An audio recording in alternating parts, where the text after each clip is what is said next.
உங்கள் வீட்டில் puberty attend பண்ண பெண் குழந்தைங்க இருக்காங்களா? கண்டிப்பாக இதை கொடுத்துருங்க. தயவு செஞ்சு மறக்காமல் கொடுத்துருங்க. ஏன் அப்படின்னா, இப்போ சாப்பிட்டா தான் அவங்களோட இடுப்பு எலும்பு, யூட்ரஸ் எல்லாமே ரொம்ப ஸ்ட்ராங் ஆகும். ஃப்யூச்சரில் அவங்களுக்கு எந்த ப்ராப்ளமும் வராது.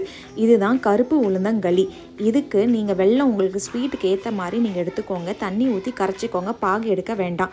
நெக்ஸ்ட்டு அம்ரிஸ் மசாலாவில் ஸ்ப்ரவுட்டட் உளுந்தங்களி மிக்ஸ் விற்கிது. இதை நீங்கள் உங்களுக்கு தேவையான அளவு எடுத்துக்கோங்க. நான் ஒரு 4 or 5 ஸ்பூன்ஸ் எடுத்திருக்கேன். இதை தண்ணி போட்டு நான் கரைச்சி வச்சுருக்கேன். அப்போ தான் களி கிண்டுறதுக்கு ரொம்ப ஈஸியாக இருக்கும். அதுக்கப்புறம் ஒரு பேனில் நம்ம கரைச்சி வச்ச அந்த வெள்ளை கரைசலை ஊற்றிட்டு கொஞ்சமாக அந்த பவுட்ரு மிக்ஸ் பண்ணி வச்சுருக்கோம் இல்லையா, அதை கொஞ்சம் கொஞ்சமாக போட்டு கிண்டிக்கிட்டே வாங்க. ஃப்ளேம் சிம்மில் வச்சுக்கோங்க. கொஞ்சம் கெட்டியானதும் முக்கியமான இன்க்ரீடியண்ட்டான நல்லெண்ணெயை யூஸ் பண்ணுங்கள். நல்லெண்ணெய் ஏன் யூஸ் பண்ணுங்கிறது கேப்ஷனில் கொடுத்துருக்கேன் பாருங்கள். கொஞ்சம் கெட்டியாக ஆன பிறகு நீங்கள் அதை ஒரு பவுலில் ட்ரான்ஸ்ஃபர் பண்ணிக்கிட்டு ஆறின பிறகு கம்ப்ளீட்டாக ஆறின பிறகு நீங்கள் ஒரு பிளேட்டுக்கு ட்ரான்ஸ்ஃபர் பண்ணிக்கோங்க.